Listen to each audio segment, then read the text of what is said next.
All right, everybody, welcome back to Job Search Basics. Today we're talking about networking and opportunity finding. So we are a basics class, and so I'm not going to go into any like crazy wizard level tips and tricks for finding things, but hopefully you'll still find some value in this.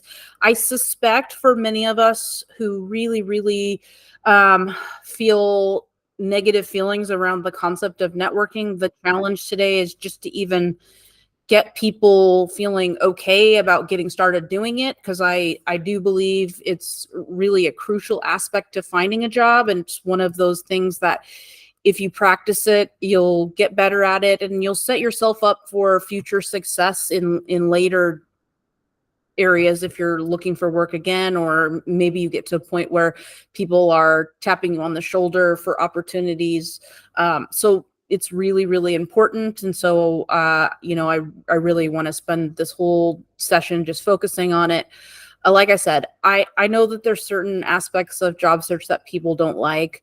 I'll use, for example, I really don't love the idea of personal branding. I don't like being reductive, but unfortunately, we live in a capitalist society, and part of the way things work is that we kind of have to brand ourselves for people so that we can convey information quickly about ourselves to others. Generally, it's not something I love doing, but I think networking is kind of another area. People think they don't really like it. They think there's reasons why they don't want to do it, and we're going to talk about some of that a little bit.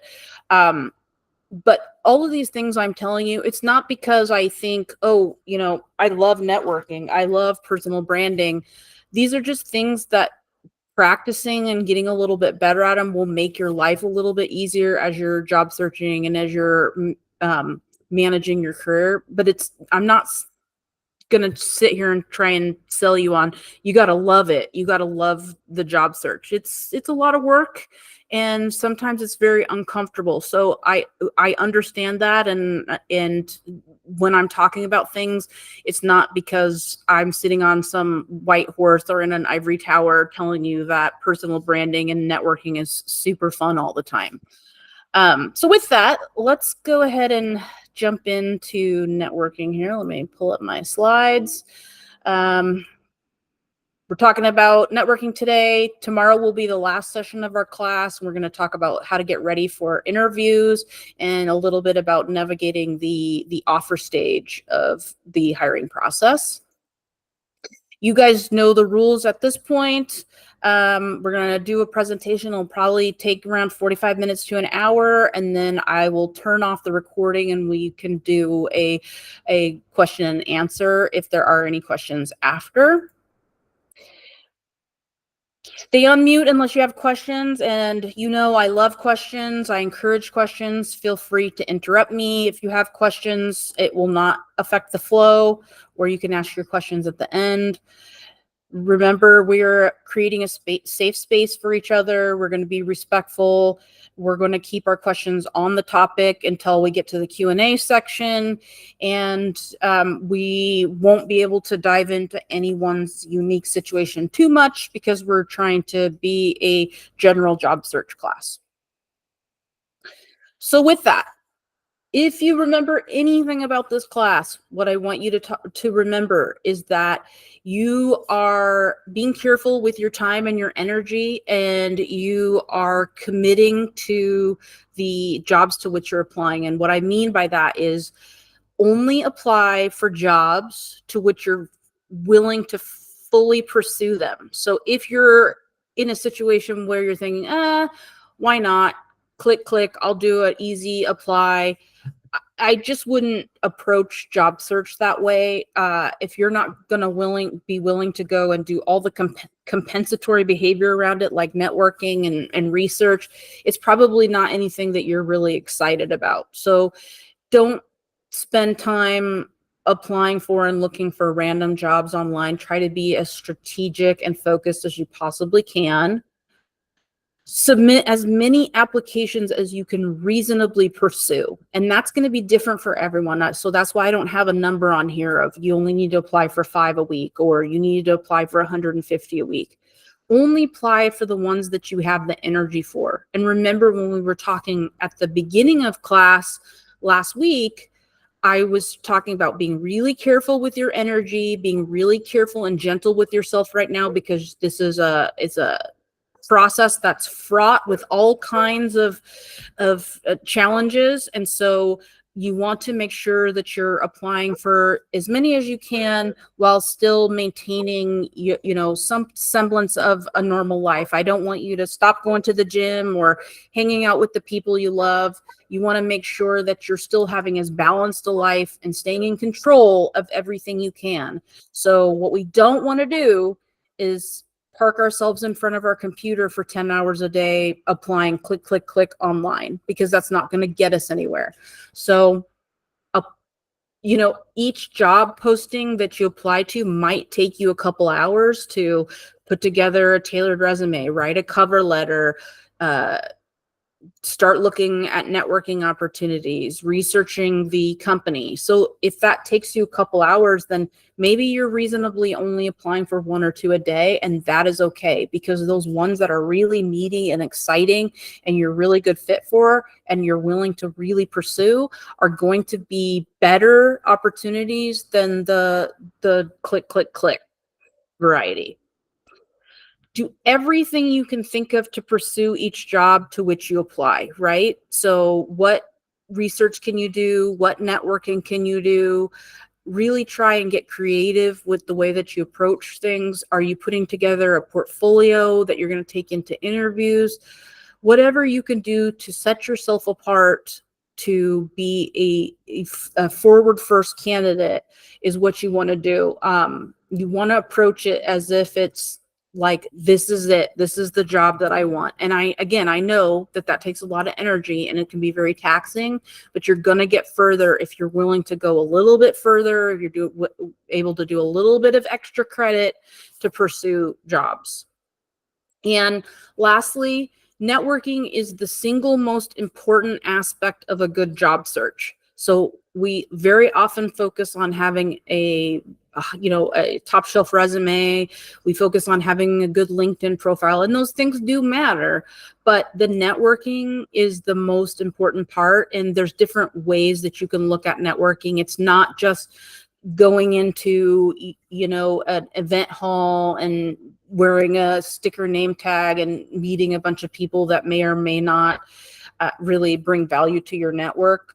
We're going to talk about some ways to do networking today, but you really got to get out there and connect with other people, connect with people you already know, reconnect with people you haven't talked to in a while, and start connecting with new people as well. Okay, so you've probably heard me say it before. Mentioning again, this approach that people have called spray and pray, where they spray their resume out in the world, they apply for lots and lots of jobs, and then they sit at home and they pray someone is going to call them. This does not work. So don't sit in front of the computer and just apply online without doing any of the networking and doing any of the research. And I will tell you from experience, back in 2008, during the last big recession, I did not know what I was doing, and I was doing a lot of this, and it took me a very long time to finally get a job, but I must have applied to over 2,000 jobs before I finally landed something. So this is a very ineffective and very inefficient way of doing things. So if you find yourself doing it, then you need to take a step back and look at some efficiencies and look at a better way of doing things. So remember, don't spray and pray. Get creative, okay? I want you to be focused, and I want you to, approach the jobs that you really have a good shot at, but I want you to also think outside the box and get creative. Look at jobs that maybe are posted outside of your current market. So, maybe there are some opportunities and some flexibility for remote work. Maybe you might be interested in willing to relocate, or maybe it's a commuting kind of thing where you go a couple days a week. If you can be flexible, it's worth it to look outside a little bit and see what's available. And sometimes postings don't yield the results that that company or hiring manager is looking for. So maybe you might be a really great candidate. You're just not in the market. And so there might be some flexibility for relocation, or if you're not willing to relocate, then maybe work remotely. Look at jobs that rely on your transferable skills. A lot of you, we've talked about already being a generalist. So there's lots of different areas where you might be really great because the skills that you do have transfer easily. So you don't just be looking, like, I'll use project manager and program manager, for example, because that's what I used to do. But you don't just look at project manager and program manager jobs, because sometimes jobs are hidden under the title. So look at other titles in that US government website that I recommended. I think I've got it in this deck somewhere, but in one of the other decks I did mention it. There's a whole list of all the jobs that basically are available in the US. There's tons of stuff out there. Like, there's jobs that you might not even know are jobs. So I definitely recommend kind of doing a little research on what kinds of jobs are out there, to see what you might be interested in. And honestly, I think is kind of disrupting things right now. And there might be some opportunities for AI related or adjacent jobs that are so new that you might not have seen a description of that before, but you might be able to make a good jump into that area because there's lots of hiring around it, but it's maybe not really been clearly defined yet. So it's a good opportunity to just kind of look around and see what's out there. And the last thing on here I think is so important. I get this question all the time when I'm working with clients one-on-one. They'll come to me with a job posting and they say, hey, I really like this job. Should I apply for it? And I have never told anyone not to apply for a job, and you should not tell yourself either.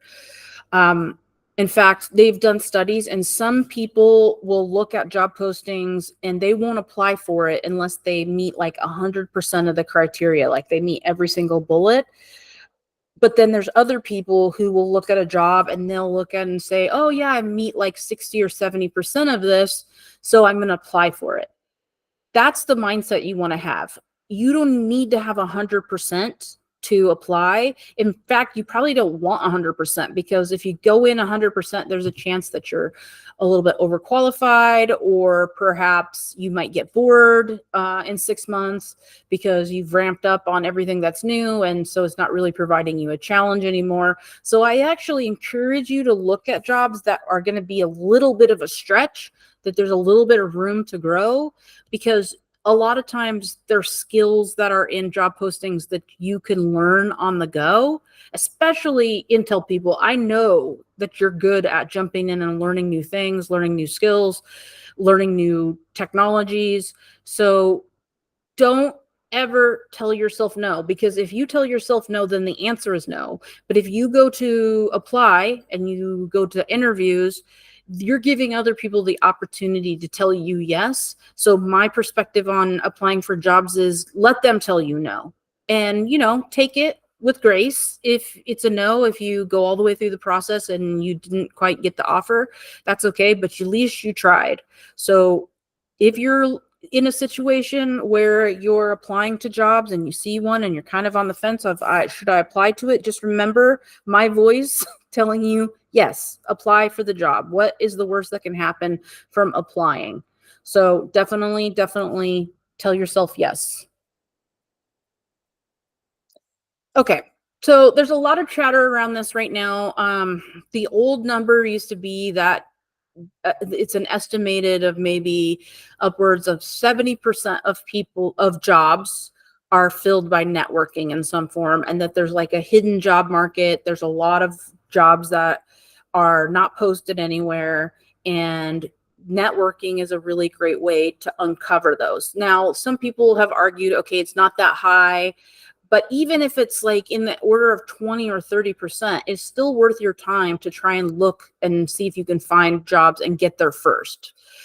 So I think networking is so important for uncovering opportunities, but it's also really important for actually landing the job, because there's networking where okay, I'm talking to people and I'm trying to find opportunities, and that definitely works. But there's also the kind of networking where you're saying, okay, would you mind giving me a recommendation for this?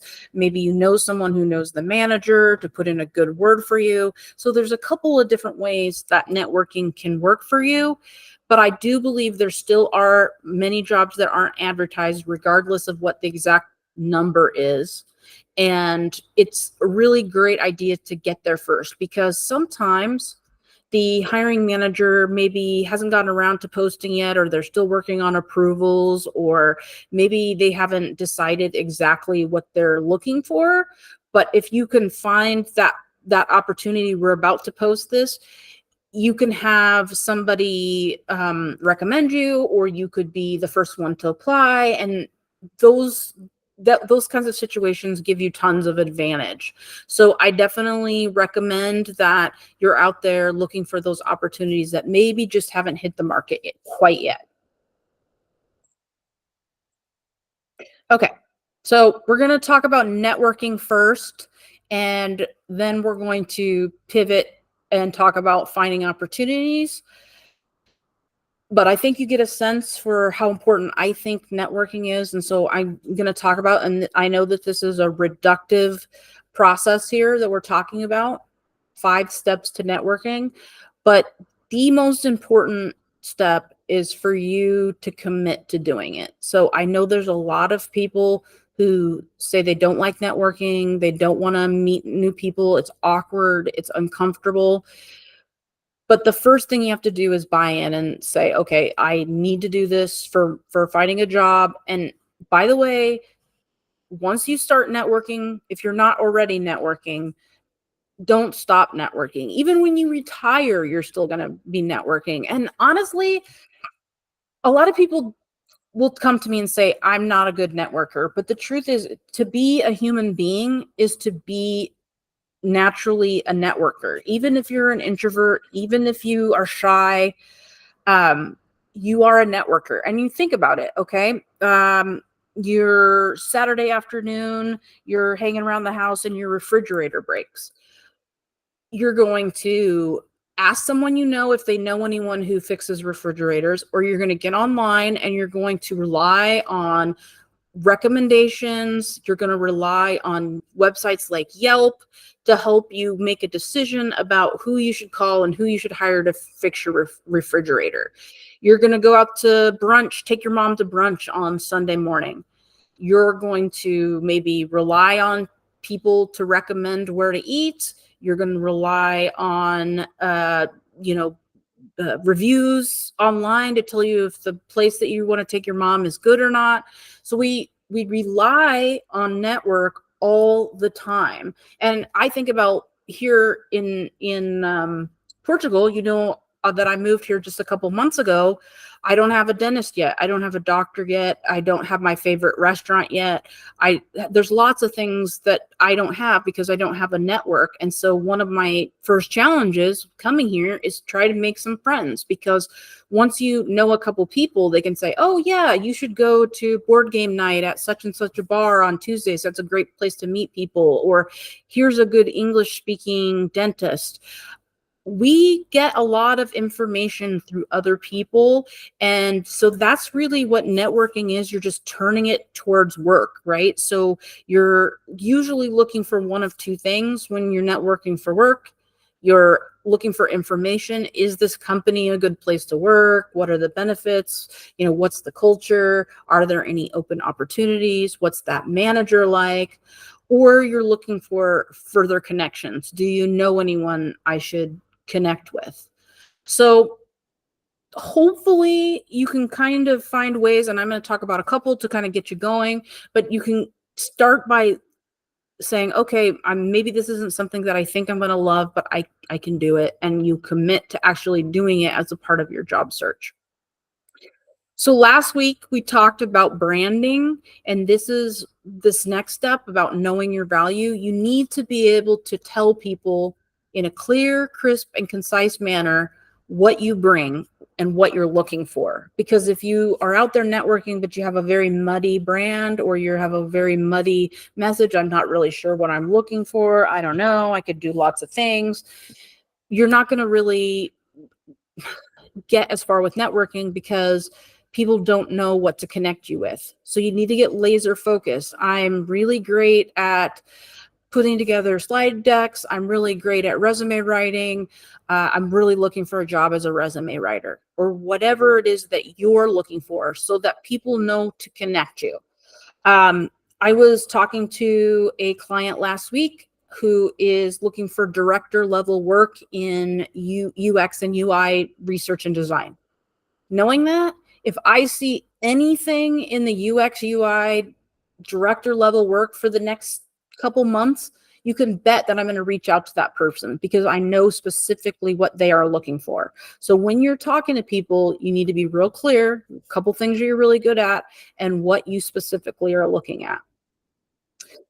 I've hopefully drummed into you at this point how important it is to have a plan. So I want you to do some brainstorming about who you want to meet, what kind of information you want to know. So hopefully you've started creating your list of people that you're networking with and you have it in your tracker. If not, you can get into LinkedIn and it can spit you out an entire list of all of your contacts and you can kind of go through there and decide if you're going to go talk to people that way. But it's always good to have an idea of who you want to start with and then work your way through your plan, but keeping track of everything, as I mentioned. And that's the last step here that I have is keeping track of everything because you're going to lose track of conversations really quick. If you're having lots of new conversations with people that you just met, make sure that you know who you talk to, when you talk to them, and what you talk to them about. Because, by the way, as you're going through this process, you're getting information and you're seeing opportunities, and they may not always be the right fit for you, but it is always helpful to network for other people as you're networking. So if you see other opportunities, you can connect people, and connecting other people is a very effective way of building your network.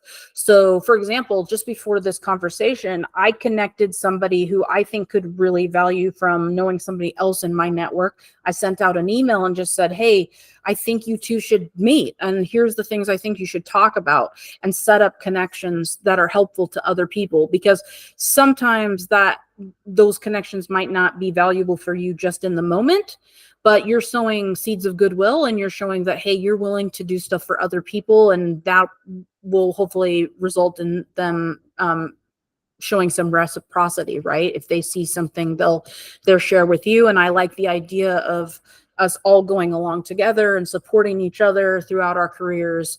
I think it's a much better approach, is that you just treat networking as we're all helping each other as we go along. And you have to actually do it, right? And maybe you remember my story from the other day talking about kind of finding just a couple people. You can start with 2 people, 3 people that you feel really comfortable with, and then working out from there, practicing with comfortable people, and then moving on. But I really do think that first step of committing to it is the most important. And so I want to talk about being careful about the story that you tell yourself, right? So one of the big ones I hear all the time is, I am an introvert, and so therefore I'm not good at networking. And some of the best networkers I know are introverts, because they're actually very strategic with how they spend their time and their energy. And so they're not going to be networking just for the sake of it. They're really laser focused. So being an introvert doesn't necessarily mean that you're naturally bad at networking. And honestly, the psychologist who invented the concepts of introvert and extrovert, Carl Jung, he actually invented it, or came up with it as his theory, as a spectrum, right? So there's introverts on one end and extroverts on the other, but in the middle is another kind, which is called an ambivert. And an ambivert is somebody who's sometimes introverted and sometimes extroverted, depending on the context of the situation, right? So some of us are going to go to a party and we're going to be introvert and it's going to sap our energy real quick and we're going to want to go home. But there's other people who are on the extrovert side, get to a concert and they're just energized by being in crowds with 1,000 people. But maybe then when they go on a date, they feel very introverted. So I think it's maybe helpful to kind of go away from the idea of, I'm an introvert and therefore I'm terrible at it, and think maybe I'm actually an ambivert. And maybe there's sometimes when I can be extroverted and sometimes I can be introverted. And maybe it's not an all the time thing. And even Carl Jung, who again invented this concept, thought that most people were in the middle of the scale and were ambiverts, and only some people were introverted and some people were extroverted. The other thing I'm going to say is that some people do really struggle with networking. I had a client who was on the autism spectrum, for example, and found challenges with that. And then we actually went and we did some research and we found some other people that were on the autism spectrum who had found ways to network effectively. So my point there is, be careful what you're telling yourself about networking so you're not getting in your own way. And what I would suggest is, if you have some specific thing that is holding you back and you know what it is, there's some specific thing that's holding you back from networking, go do internet research on people who have overcome that challenge. So for example, my client was on the autism spectrum and found networking specifically challenging. So we went and tried to find resources for people who have autism who need to network. So whatever your challenge might be, go and see if somebody else has found strategies for dealing with it, because most of the time somebody else has had to network before you and they found some way to get around it, and they maybe have some really great suggestions, some strategies, some coping for how to deal with it. So I hate to be on a soapbox about this, but I know how much people really are averse to networking, and I really know how important it is that you get out there. The other thing I'll say too is, the more you get out there doing it, the easier it tends to get. I think it's usually that first bit when you're just getting out there. I think there's also something kind of unique about job search as it comes to networking, right? And I think there's kind of, for whatever reason, there's stigma about looking for a job because there's judgment maybe about people who are unemployed, or it feels like you're asking for favors. Like there's some feelings around job search that I think if you really kind of pull it apart a little bit, you realize that they don't really hold up, right? Because looking for a job does not make you pathetic. Looking for a job does not make you desperate. Yes, maybe you're asking people for information, but nobody is going out and networking and saying, hey, please begging for a job. That's not what you're doing. You're asking for introductions. You're asking for information. You're just catching up with people. So I think if you're feeling that way, like, oh, I don't want to tell people I'm looking, or I feel like I'm asking for something and I don't like asking for favors, I encourage you to spend a little time thinking about ways to get past that a little bit, and being okay with looking for work. And I mean, again, going back to human nature, we give each other favors, we give each other information, and a lot of people really like it. So if you're going and asking people for information, you're asking people for recommendations, most of the time I do find that people want to help you. People want to give you recommendation if they can. They want to support you in your job search. And the ones that don't, I mean, that's telling in and of itself. But I think maybe spend a little bit time, if that's your reasoning, kind of addressing that for yourself, and maybe talking to a coach or talking to somebody to talk through those feelings, so that you can be okay with networking. Because the truth is, you are awesome, and I'm sure the people in your network want to support you and help you, and you just kind of want to be specific about how you're helping them. But do yourself a favor and kind of, if you're finding yourself hung up on something, figure out what it is and figure out a way to get past it. Okay. So again, if you don't have a list of people to network with yet, I want you to get your list of people that you want to network with. I think you remember the story I was telling the other day when I first started at Intel almost 14 years ago. I was at a small startup section of Intel, and our program got cut, our funding got cut, and so I had to quickly find something new. I got redeployed after the first year, and I didn't know what I was doing, and I was freaking out, and I was pretty new to work, and so I just somehow went and asked two people, hey, I don't know what I'm doing. I know, I guess I'm supposed to network. Can I practice networking with you? And then through those conversations, I was able to start building my network, and I was able to find my next opportunity at Intel, and was able to stay at the company for another 12 years. So if you're feeling uncomfortable with the process of networking, just identify two people that you feel comfortable with and start having conversations with them and building your confidence, building your skill over time. And don't feel like it has to be perfect. Maybe you'll have an awkward conversation, but from everything I know, no one has ever died from an awkward conversation. So you'll be okay. You can take some time afterwards and write out what went well, think about what didn't go well, what you're going to do differently. But you don't have to expect perfection, and you don't have to start out by meeting 100 strangers this week. You can just start by reconnecting with 2 or 3 friendly people, and that will get your ball rolling. And like I said, keep track of everything. It's impossible to remember. Everybody should have access to the tracker at this point, so you keep a record of who you're meeting with and any follow-ups that you might need to do. And by the way, another thing that I find really useful for networking is giving. So, for example, if I have a conversation with someone, we're talking about a given topic, and then later I'm on social media, and I see an article that is of interest, something that we talked about last week, I will send it to that person and say, hey, remember we were talking about uh, I don't know, AI last week. And here's this interesting article I just found that's just about what we were talking about, and send them the article. It's a way to keep things warm. Hey, for example, I was talking to my friend Josh last month. He was reading the Russian novel Anna Karenina.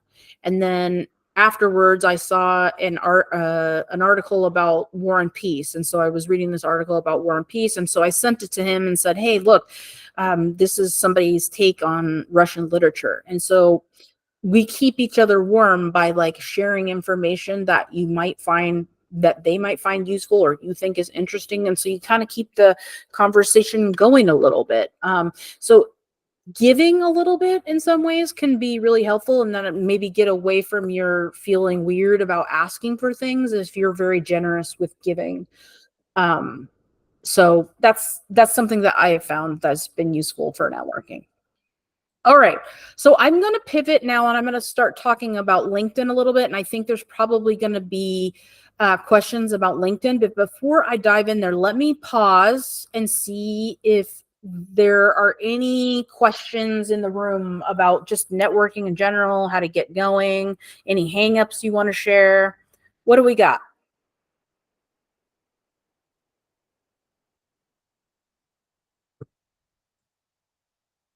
Abe, let's hear it. So I was thinking earlier when you said about networking and branding. Um, so I've kind of had a long job search process this year, and at some point I was thinking like, okay, I should give up on trying to get a job within my specific specialty and just switch to generic software engineer, which is not really what I want, but I need income. Yeah. Um, I was thinking like in terms of trying to sort of answer my own question. I was thinking like one could possibly just do networking in the context of like the most general job description you could give yourself, if you're like currently in a situation where you can't afford to be picky and choosy, and just say to the people you're networking with, like, look, I'm a in general, I'm of this, like in my case, I'm a software engineer, and more specifically, the job I would love the most is something specific within that specialization. In my case, compiler engineer. Um, and someone else could say, like in general, I'm looking for a job in accounting. I have a degree in accounting, and my favorite thing is profit and loss statements or whatever specialization within accounting. Sort of Mm-hmm. to try to balance the generalization with the specialization, to sort of try not to make people not consider you for a job that you're willing to accept, even if it's not ideal for you, but you're currently like not in a position to demand the ideal. Right. So a couple things there. Yeah, I'm totally right with you. Sometimes you need to make a little pivot and like maybe, get back on the board with something that's not quite exactly what you want, but the realities of life are we need to have a job. One of the things I'm thinking as you're talking, Abe, is I wonder if there's an opportunity for you to go back to your network and have one-on-one chats with a couple people, and you can be strategic about who you pick, but go ask them for advice on that. Go and say, hey, look, I'm kind of had a long job search this year. I really want this specific compiler work. I'm really good at XYZ, but it seems challenging for me to find opportunities in this area. So I'm thinking maybe I need to pivot and just go to general software engineering. What do you think? And get their take on it, because what you're doing there is you're asking for advice, which almost everybody in the world loves to give advice. I mean, just if they feel like they can add value for you by giving advice, they absolutely will do it.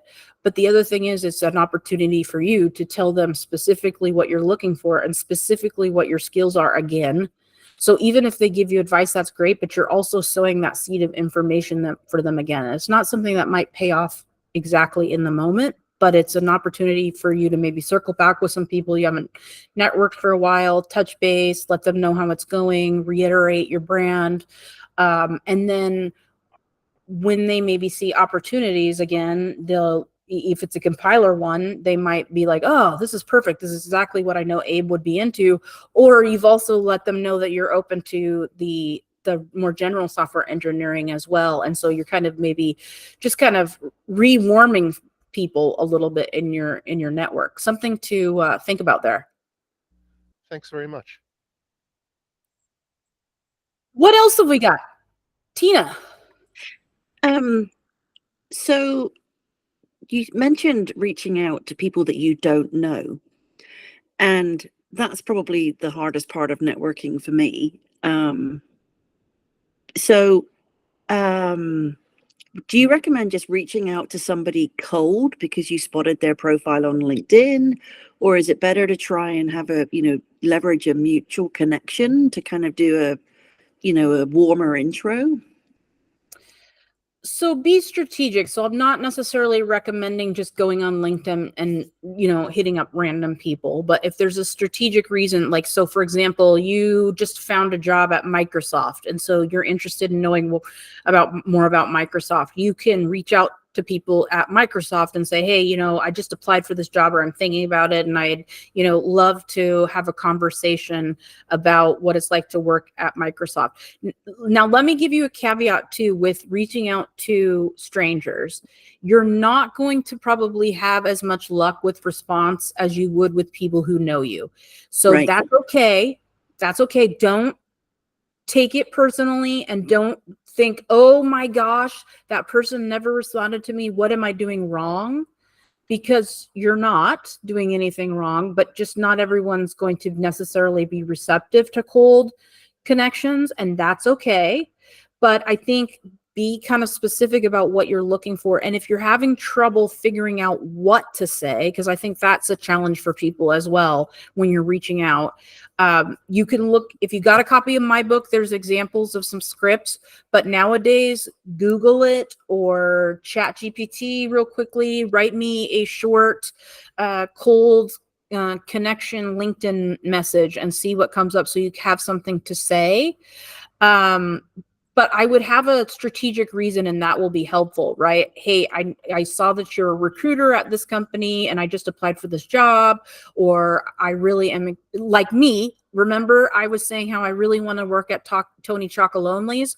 So I would find people at Tony Chocolonely's and say, oh my goodness, I've always wanted to work there. Would you mind having a 15-minute informational conversation with me so I can find out more about what it's like to work there? I love Tony Chocolonely's. Like, I think, being genuine and having enthusiasm can help, but caveat, Tina, not everyone's going to respond, and that's okay. And don't get in your own head about it. Okay, cool. Thanks. All right.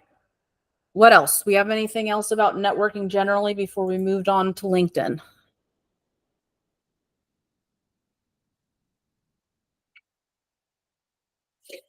Okay. So we're going to talk about LinkedIn. Again, remember I said at the beginning, like, there's some things about job search, like, when I say go do it, it's not because I think it's easy. It's not because I think it's fun. LinkedIn, I think, is one of those things that it's become a thing you have to be a part of if you have a career, and for good or bad, it is what it is. I don't really like social media, honestly, myself, but I also realize the value of being able to have a tool that keeps all of your network in one place. You can see what other people are doing. You can connect with new people. I see the power of LinkedIn, and it is very useful. It is not just a place for you to park your resume and just go on every once in a while and like posts, which a lot of us tend to do. Because it is social media, engagement is really key to getting visibility. And so you're going to want to get on there regularly, and you're going to want to engage with it. And so I see a lot of people go on and then they're clicking like a lot. There's a lot of liking going on, but there's not as much engagement. So I know not everyone is the same as me, where they feel comfortable just going on and posting something every couple of days to drive up engagement. So one of the easiest ways to do engagement on LinkedIn without having to really like come up with content or anything like that is just to go online and comment on the posts of other people. So instead of just liking a post, you comment. So if you just went on LinkedIn, I would say 3 or 4 days a week, and you liked and then commented on other people's posts, you're going to drive up engagement, and it's going to get you more visibility with recruiters. Because I think for most of us, that's what we're really hoping to get out of LinkedIn, is visibility from recruiters. Now, I know there's reasons why some people wouldn't like to be on LinkedIn. There's lots of reasons, but I think most of you probably found my class on LinkedIn, so hopefully you got use out of that. But I know there's reasons why people want to be private on LinkedIn and be careful with their information. So you absolutely should be careful with your information. You should be careful of scams. We talked about this in another class, but if you didn't hear it, there are all kinds of scams online. In fact, I just posted something this morning, and I had like 5 bots were the first thing were posting on my commenting on my post. It's not the place it used to be exactly. It's definitely become more of a social media kind of environment. So the other thing I'll say about LinkedIn is, remember that it is a professional site, and I want you to be really careful about the kinds of things you do comment and the kinds of things that you do share. For example, if you worked on anything top secret or you worked on anything sensitive, make sure you know what is okay for you to post about and what is not, because in some cases you might be sharing very sensitive information, and you don't want to do that. You don't want to get yourself in trouble legally. If you're currently employed, you don't want to get yourself in trouble with any work guidelines. So be careful what you post. And I have seen quite a lot of shocking comments on LinkedIn that I just cannot even believe is on a professional social media site. So really think twice. Don't post anything anywhere that's going to hurt someone, because you don't want to hurt anyone, but also can have repercussions for you. You don't want to hurt your chances of being employed by posting something in a moment where you weren't thinking. So I'm sure there's nobody racist or sexist on this call, but just make sure you're very careful about what you're posting. But I do encourage you to engage. And hey, you know, right now we got a lot of Intel people posting a lot of things. So congratulating people on new jobs and engaging with thought leaders about things in your area. If you're in marketing, posting little things about marketing, sharing information, sharing your thoughts. I think if you're sticking to stuff that is related to your work, you're probably always going to be fine. And I encourage you, even given what I've said about being careful, to experiment with LinkedIn. Don't take it too seriously. And I'll tell you another story about my use of LinkedIn.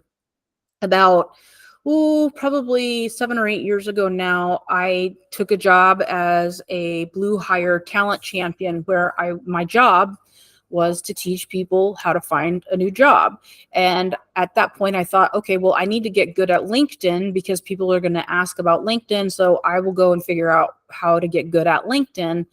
And one of the things that I was doing in my experiment was posting pictures of cats and then sharing job search information under these pictures of cats. And I did a whole spreadsheet, and I was keeping track of what my engagement was and how many likes and how many comments. And sure enough, people love pictures of cats and puppies. So I was having a lot of fun with that. But my point is, probably nobody in this call saw any of those posts about cats.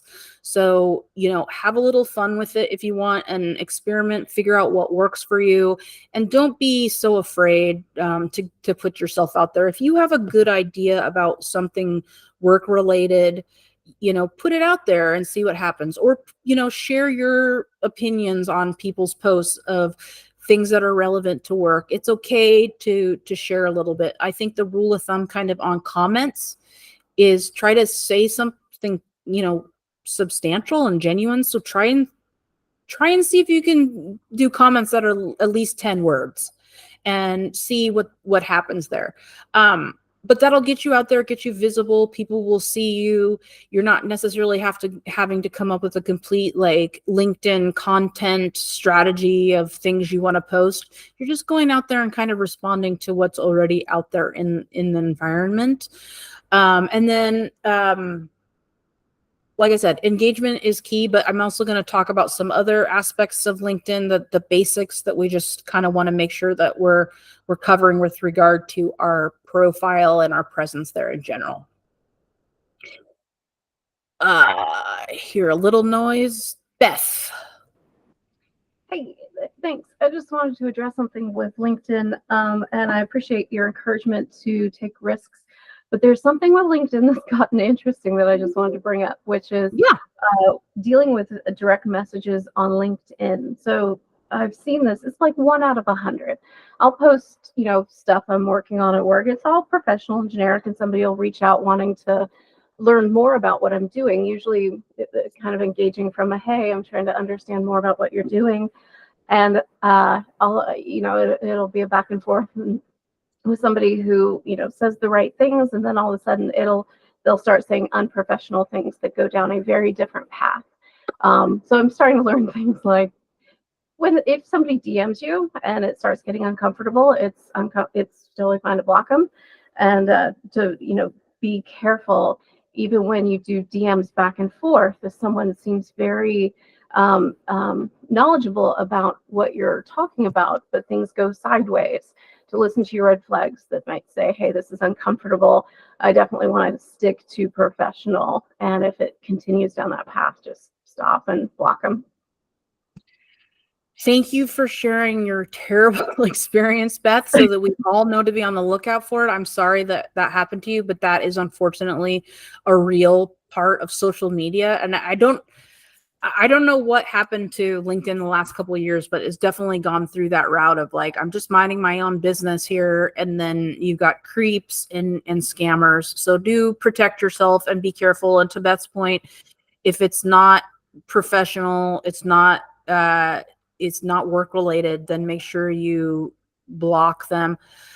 It may have been It sounds definitely inappropriate. I mean, I would not encourage anyone to try and find the love of their life on LinkedIn. I think you should keep it to business. I don't know if it was flirting or if it was going the direction of scamming, but I definitely think you want to keep it professional and not engage in any kind of conversation that you feel uncomfortable.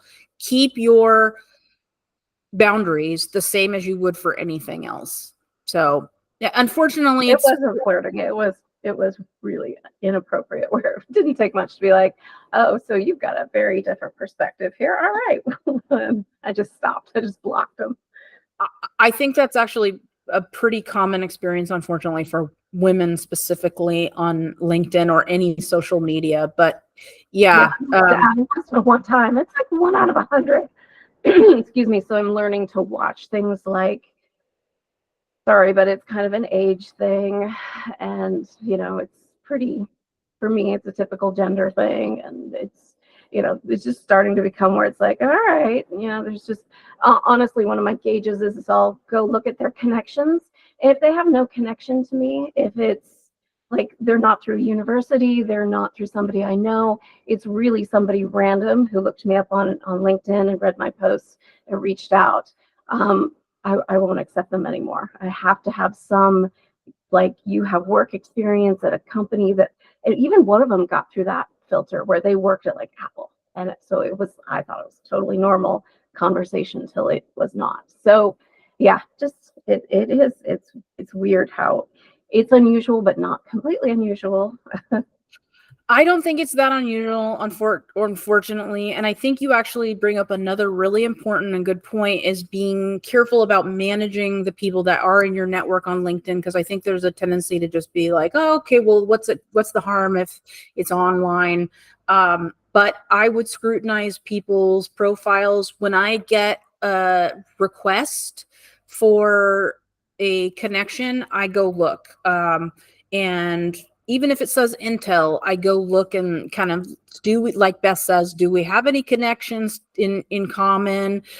How might they have seen my post? I'm pretty active on LinkedIn, so I get a lot more, hey, let's connect, that are way outside of my network. But I go look. And the other thing is, you're looking for to see if it actually is a real person, because unfortunately there are bots out there. There are disingenuous people. And to Carrie's point, there's financial advisors and all kinds of salespeople who want to sell you things in there as well. And I just don't really want to be bothered with that either. So be careful with yourself, have your boundaries, maybe develop a kind of strategy for who you're going to accept and who you're not going to accept, and really scrutinize any profiles before you connect with people. And I assume everybody in this call is going to be business professional in their behavior when they're connecting with strangers as well. So Tina, going back to your comment, about being uncomfortable with reaching out to strangers, that's just another reason why somebody might not respond back to you, because they're being overly cautious or just cautious. So, take it with a grain of salt. We're all doing our best, and not get your feelings hurt if someone doesn't reach out because they don't know you. Okay. So profile basics. I do encourage you to have a professional recent picture. People who have pictures tend to get more views by recruiters. It should look something close to what you look like now within the last couple of years. There's the general specifics. You want something that's 400 by 400 pixels, and you want to try and get, your face should take out most of the frame so someone can see who you are. If you can't afford professional photos, I think at this point cameras are so good that you can probably get someone to help you get a tripod. Apparently people are playing with these AI generators to do pictures, and I've seen some really cool things with that as well. If you don't have something like professional, you might want to play with that if you're kind of on the razor's edge of technology. But I would definitely have a decent picture on your profile. There's a banner space there as well that you can play with and kind of use it to add a little bit of your brand and your flavor. Canva is a really cool tool if you're not using that for putting that together. They actually even have templates on Canva specifically for LinkedIn banners. So you don't even have to worry about pixels or any of that, but you can play with it and think about, what would you like to put there that kind of speaks to your brand a little bit. I'm surprised at how many people don't have their URL beautified. So if you are one of those people that has your name, Sam Jones 87B94P3, go and change it. It's a real easy thing to look up, and you can change it so that it beautifies your URL. So it's just your name or something similar like that, Jess Truman 1 or something, so that it looks nice when you're sharing it with other people, and it makes you a little bit easier to find. I think I might share my LinkedIn profile because I want to talk about some of these things. We want to make sure that you're attaching skills to your experience section. I think it's a good idea to include your accomplishment statements down in there. And one of the cool things I like about LinkedIn is we talked about, tailoring our resume. If you can't fit all of your accomplishments onto your resume because we're trying to juggle space or we're trying to prioritize the most relevant ones, if you have all of your accomplishments in your LinkedIn, then you don't have to worry about, oh, I wish I could leave this on, because they will be able to see it on your LinkedIn. And pretty much from my understanding, all recruiters are going to go look at your LinkedIn profile.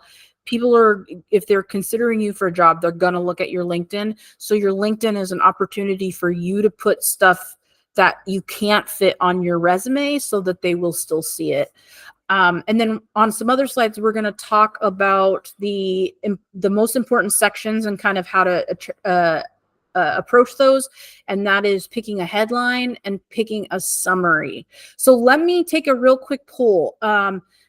Does anyone need to kind of see an example of my profile? Like, do you need to know how to personalize your URL, or do you need to know how to attach skills to your experience? If anyone votes for that, I will show it.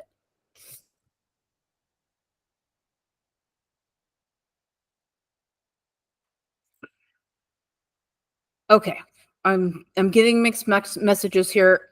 Maybe we'll show it in a second. I will talk about the headline and summary section, and then we'll come back to it because maybe there might be some additional questions about LinkedIn, and we want to make sure that we're covering all of our LinkedIn topics here. Okay. So the headline, we all know what the headline is, right? It's that first sentence under your picture that talks about a little bit about who you are. There's a formula for it, and the formula is a little bit about your professional brand, some skills, and some keywords. So you can see some examples here, right? Data architect, building scalable data solutions, expert in data modeling, cloud architecture, and big data analytics. So you have a lot of space in that headline. You don't have to just put your title, and I recommend that you don't. I recommend that you kind of think of something to kind of draw attention, because if you're a data architect or say you're a recruiter and you're looking for data architects, and you go look people up and you see 100 people, Dave Smith, data architect, Sam Jones, data architect, Amanda Smith, data architect, they're not differentiating themselves at all. So your headline is an opportunity for you to differentiate yourself. And the headline is the number one first thing everybody looks at. So it is worth your time to come up with a good one, and maybe you experiment with it. Maybe you change it up.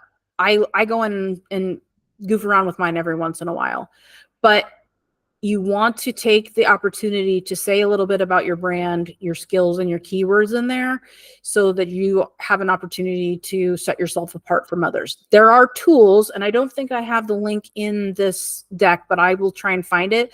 There are tools you can use to create headlines. There are headline generators.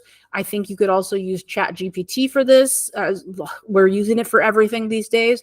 But if you're having trouble coming up with what to put in there, and the formula is not, for whatever reason, working for you, then you can try and use a tool to get you there. But it is worth your time to think about very carefully what you put for your headline.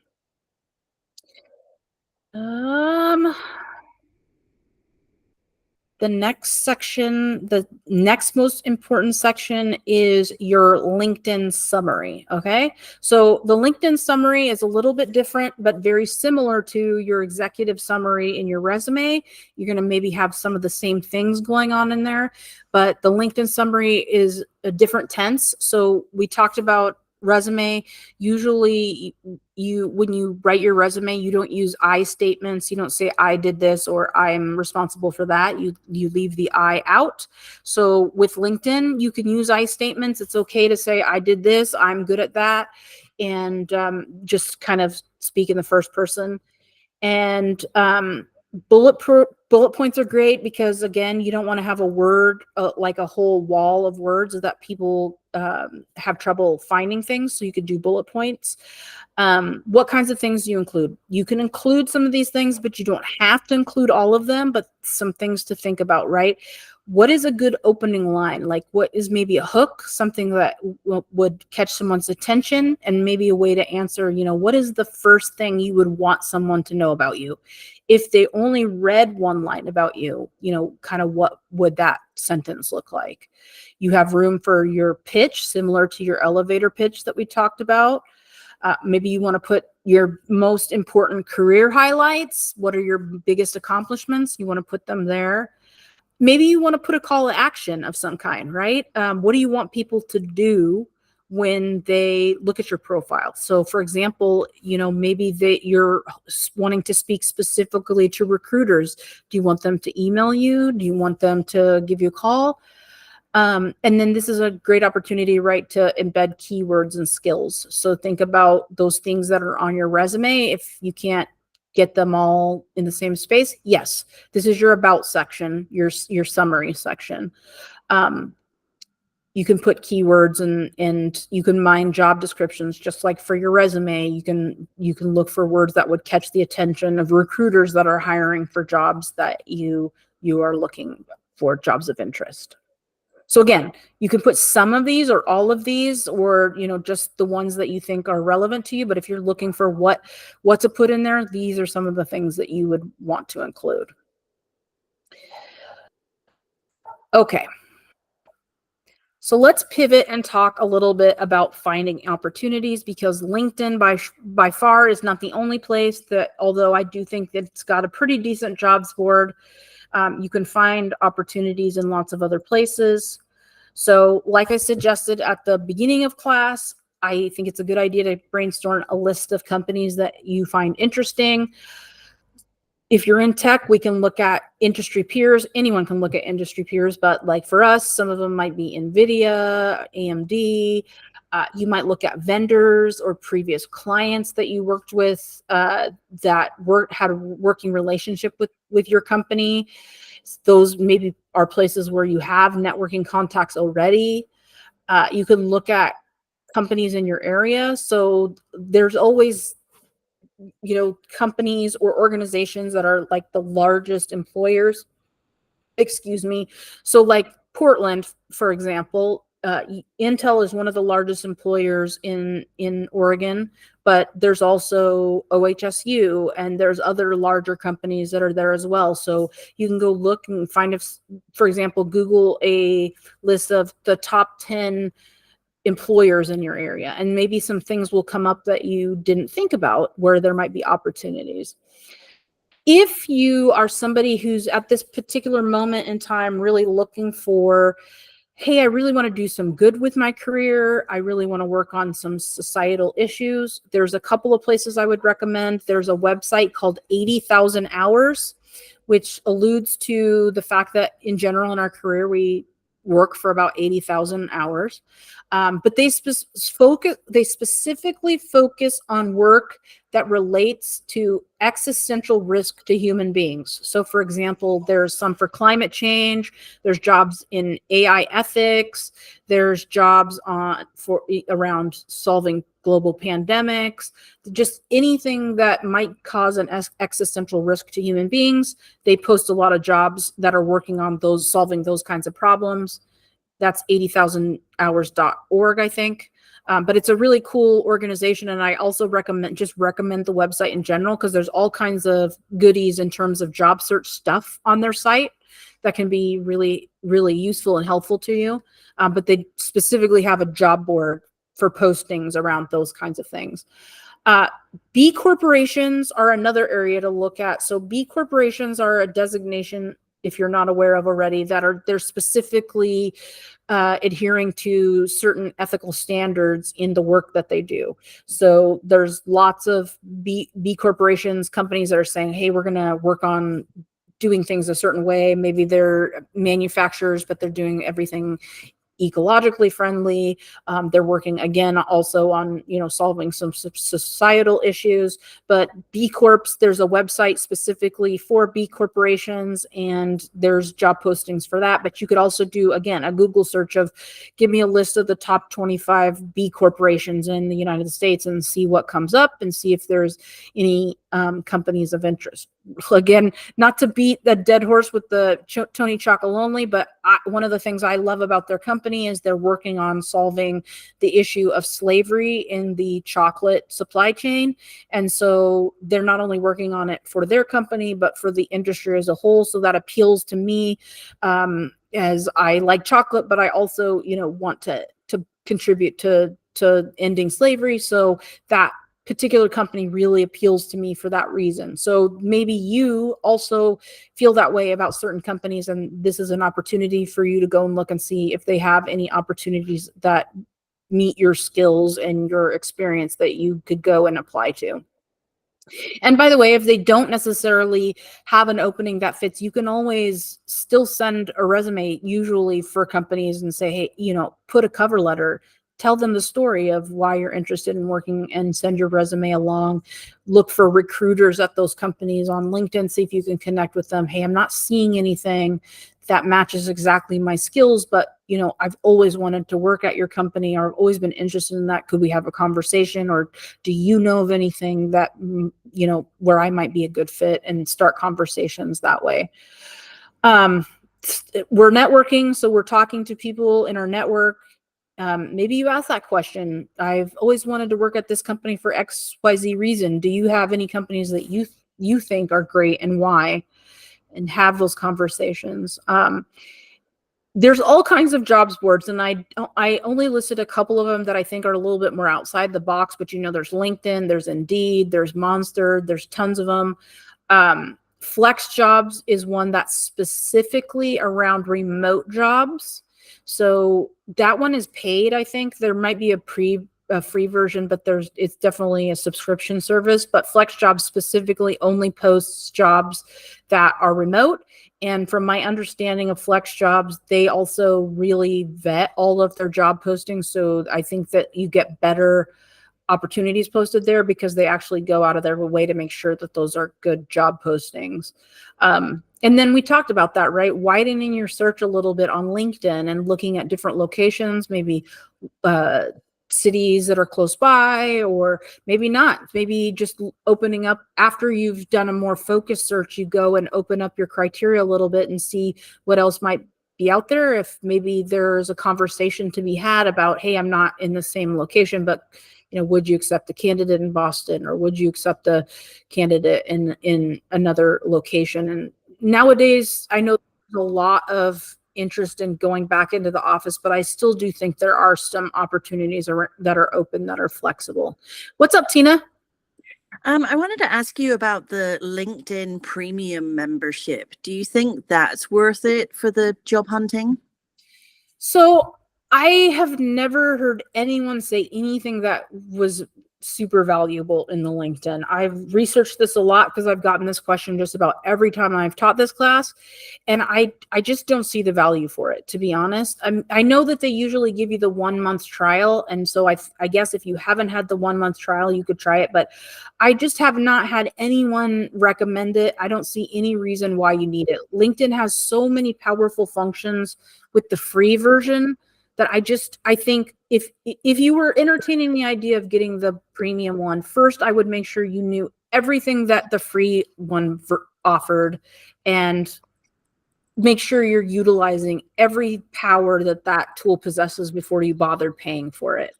I guess yours.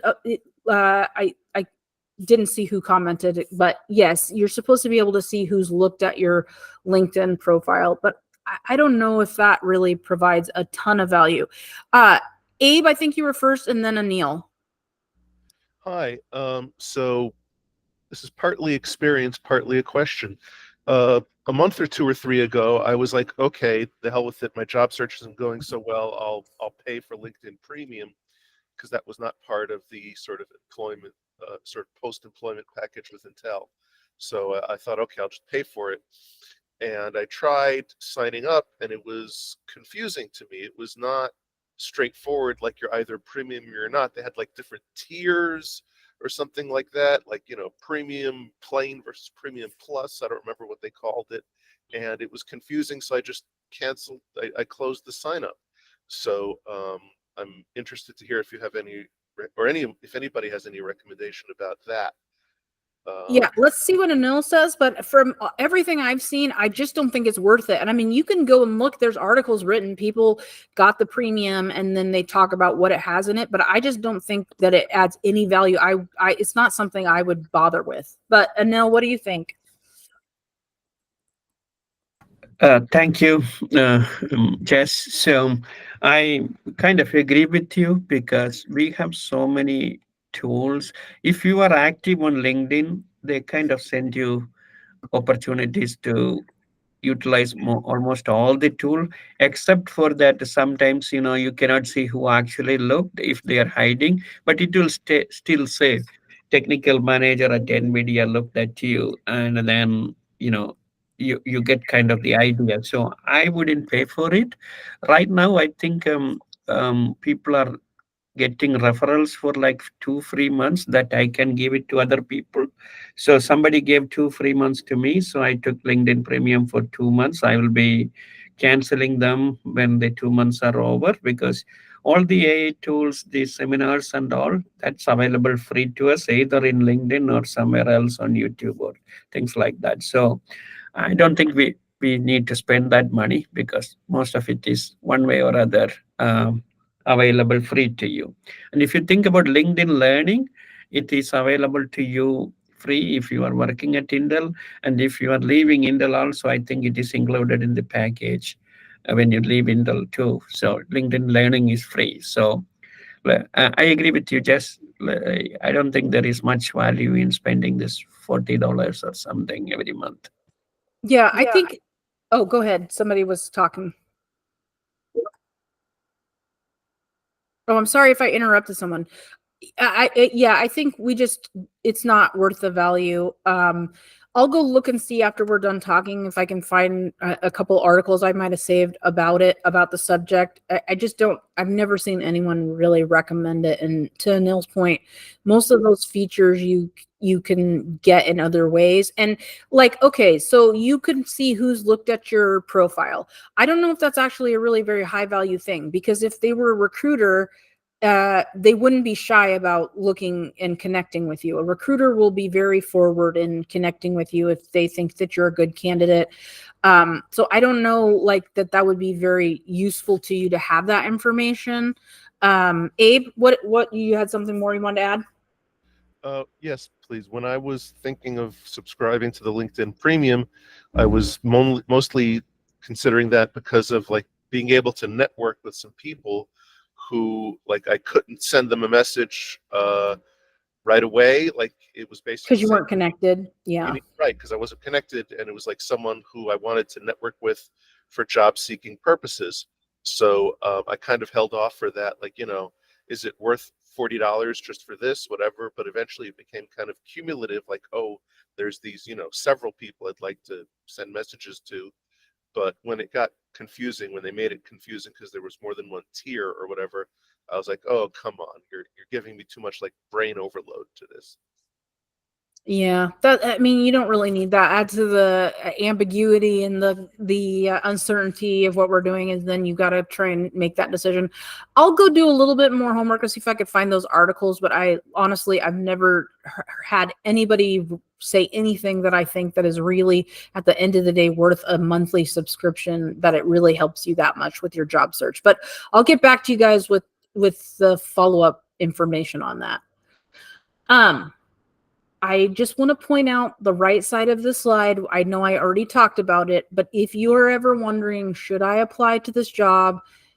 The answer is yes. You can email me and ask me, but I'm going to say yes. Just apply. Don't tell yourself no. Apply to it. There must be some reason why you think you'd be a good candidate.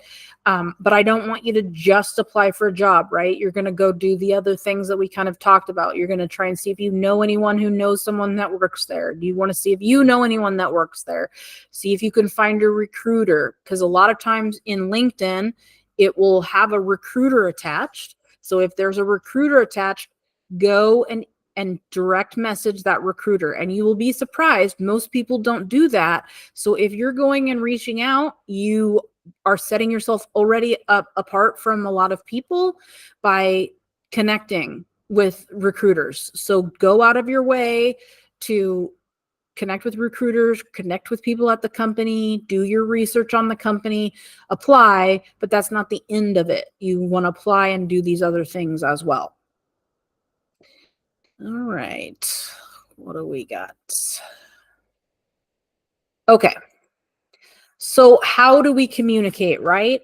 We've already talked about, like, with your resume and everything else, you want to be clear, crisp, and concise. So when we're talking about communicating, we're talking about reaching out to recruiters, people in your network that you want to talk to. When you're asking for something, you want to be really clear about what it is that you're asking for. Make sure it's easy to understand. So some of the things that you might ask people in your network for include recommendations, maybe for a specific job at their company, because remember, just like Intel or a lot of companies, corporations, there's a benefit. So if you go and recommend someone, they get a bonus. Maybe it's $500, maybe it's $1,000, but you get a bonus if they hire the person that you're recommending. So a lot of people, there's value in them recommending you. So if you want a recommendation, be very clear about what you're asking, give them all the information that they need to do it. You might be asking someone for a recommendation. Maybe you want that recommendation in the form of LinkedIn. Maybe you want them to write you a recommendation. I've had many people ask me for recommendations for like grad school and stuff. So if you're asking someone for a recommendation, what I recommend that you do is give them as much information as they can to do it. Because one of the big challenges people have with all of this stuff around communication is they don't know what to say. So just like you don't know what to write when you're emailing somebody, they don't know what to write in the recommendation. So if you're asking for a recommendation, what I suggest is give them a copy of your resume. If you're applying for a specific job, give them the job posting so that they can see what that job is about. Give them some bullet points of your why you are applying for that job or why you think you'd be good at the job. Give them as much information as they can so that they can write you a good recommendation. Sometimes when people ask me for a recommendation, I will ask them, I want to write you a recommendation. Can you tell me what you want me to say? Is there some project you want me to talk about? Is there some skills you want me to mention? Give that person who you want a recommendation from as much information as possible so they can write a good one. It's almost to the point where you're almost writing it for yourself. Give them everything so that they can do it. Maybe you want them to just do endorsements on LinkedIn. You can endorse people for skills. You can ask for that. Maybe you're asking for introductions, or maybe you just want a name of contacts, or you're asking for information. But whatever you're asking for people for, make sure that you're very clear about it so that they can do it. Now, not everyone can help you. Not everyone will feel comfortable for whatever reason. So I want you to give people grace. If they don't want to help or they can't help, give them an out. Don't let it be a relationship ruiner. In fact, one of the really interesting things I learned when I was studying behavioral economics is that if you tell people, hey, I want to ask you a favor, you are free to say no. You can say no to this, but here's what I want you to do. You can say no, but would you mind giving me a recommendation on LinkedIn? If you tell people you can say no, if you give them an out, they're actually more likely to give you what you want. Because if you give someone an out and you are giving them the choice of whether or not they can do it, they're much more likely to choose to help you. It's a weird psychological thing, but if you start with that, hey, I would really love it if you would give me the name of 2 people that I could network with, or I'd really love it if you would introduce me to Steve. You're feel free to say no if you want to, but I'd really love the help. You're more likely to get people to agree to help you. But if they don't, or you hear silence, don't assume the worst. Assume the best. Maybe they didn't look at LinkedIn, or maybe they saw it and they were driving and then they forgot about it, or they didn't see that there was a way that they could help you. Give people grace, because we're all human beings and we're all doing the best that we can. But if you are specific, you're more likely to get people to agree to help you. Sometimes if you say, hey, I'm looking for work, if you see anything that might be of interest to me, and you don't give them enough information, there's really not a lot that they can do. So make sure you're giving them the right amount of information as clearly, as crisply, and concisely, so that they can help you if they can. Don't assume that people in your network know your value. So sometimes people may like you very much, but they do not know what your skills are. They don't know what you are networking yourself on. So it's okay to remind people of your brand or tell them about your brand. And like I've mentioned before, at this point, templates are all around you. So you can use my book. If you have a copy of my book, there's tons of templates for this kind of stuff, or you can Google it, or you can chat GPT. But at this point, there should be something you can find in the way of a draft, so that you can start talking to people. Anil, I think you were, your hand was raised, and then Maria. Yeah, but just I don't know whether you saw this question in the chat from actually the name is not here. Another LinkedIn question: verifying your profile, is this necessary or help? I'm not quite sure I understand the question, but I'm assuming, like with anything on social media, you have to verify your profile. Like, you have to go into your email and click your email link and verify it to have the account. Yeah, you want to do that. But I don't, Anil, is there some verification on LinkedIn that I don't know about? Let me look at my LinkedIn. Like I got a question, verify your work email. So it sends it asks you to enter your work email, and then it sends you an email. And if you click on it, so when others look at it, they know I really work at Intel. So I'm not a bot or anything. They can be confirmed. They can be sure about that. So I did that earlier this year or something like that, Jess. Yeah. Yeah, so that is what I was thinking. Okay, so yeah, I would recommend if you get that, I would do that. I don't think it's a super big thing, to be honest. You are who you are, and so I wouldn't be worried about you verifying necessarily for yourself as much as I would be careful to make sure that you're verifying other people. But yeah, I would definitely do that if you get that prompt from LinkedIn. Thank you. I don't know who asked the question, but I was just asking. It's asking to verify through Clear. I don't know the answer to that. Let me put a pin in it and try and do some research on that and get back to you along with the other one, because I don't know about. Just yeah, you have many options to verify. One is through your work address, other is through this kind of third-party verification tools, right? So I think all of them are legitimate. I chose the option to verify through my work email because that was available to me. I see. So yeah, I do think there's probably value in that, in verifying it if it's something you could hear. Yeah, I also thought Clear was an airport travel one, but maybe they verify other things. I think it's been so long since I did mine that I didn't remember it, but I do remember that process. So if there's another way to do it, like Anil says, of using your work email, whatever one works best for you, I think there's value in it. Maria? Thank you, Jess. I have a question around the endorsements. So is it best to, and honestly, I don't know how it works on LinkedIn, but is it best to provide some personal words around that? So then it becomes almost like a recommendation. Like, yes, I work with so-and-so as a project manager, and, you know, here's all the great things they did.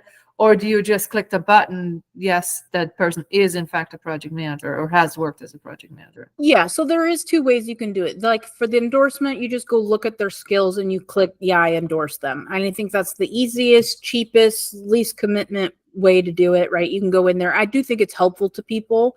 And then the other thing is you can go and actually submit a recommendation. So that would be more along the lines of a paragraph or two where you kind of talk about the work you did together, what skills, what abilities that you recognize in that person. I think probably the recommendations have a lot higher value, but I think that if you're going to do anything for somebody, even doing the endorsements is helpful. But yeah, the endorsements is just when you go click for the skills. And that implies that you have personally worked with that person or you know of them, or? I would not endorse or recommend anything for anything that I hadn't observed myself. So for example, like if you were going to go endorse me for something, you would endorse me for the things that you know you've seen me do. Oh, Jess is presenting, Jess writes resumes. I wouldn't necessarily endorse Jess for flying an airplane because you've never seen me do that. So I would stick to what you've seen people do at work for endorsements and for recommendations. Thank you. Does that answer your question? Does that help? Yes, thank you. Okay. Okay. Finding and using recruiters. So I do think recruiters are your friend in this. There's also what's called a headhunter. I think that's more a little bit on the executive side of things, like at that level, but there are organizations out there that can be helpful. I do actually highly recommend staffing agencies.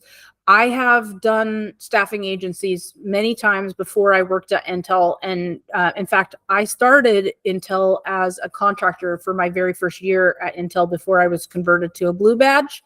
So I love staffing agencies. I think that they tend to do a lot of selling on your behalf. And if you're flexible or interested in flexibility, I think that staffing agencies can provide a lot of value. Think you can get your foot in the door sometimes with organizations like I did. There's all kinds of staffing agencies. There's some smaller ones. There's some bigger ones. Kelly, Robert Half, Aerotech are a couple of big ones. There's another website called iRecruit that is for recruiters, but you can actually set yourself up a profile as a job seeker on iRecruit as well, so recruiters can find you. As I mentioned, you can find recruiters a lot of times on LinkedIn. So if a recruiter is posted on a job site, on a job posting, they're easy to find.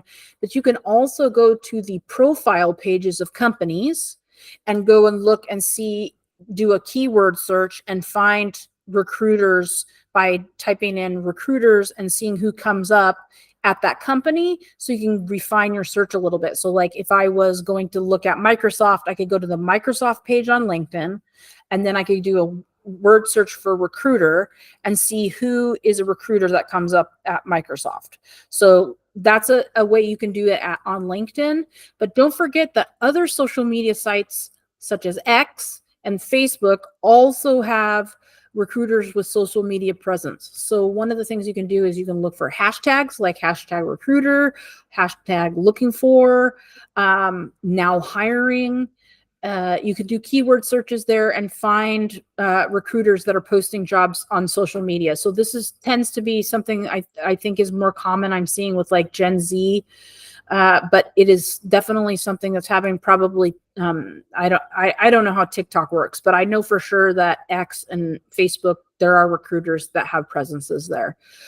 Like I said, LinkedIn already, recruiters attached, and then you can find them on any company page.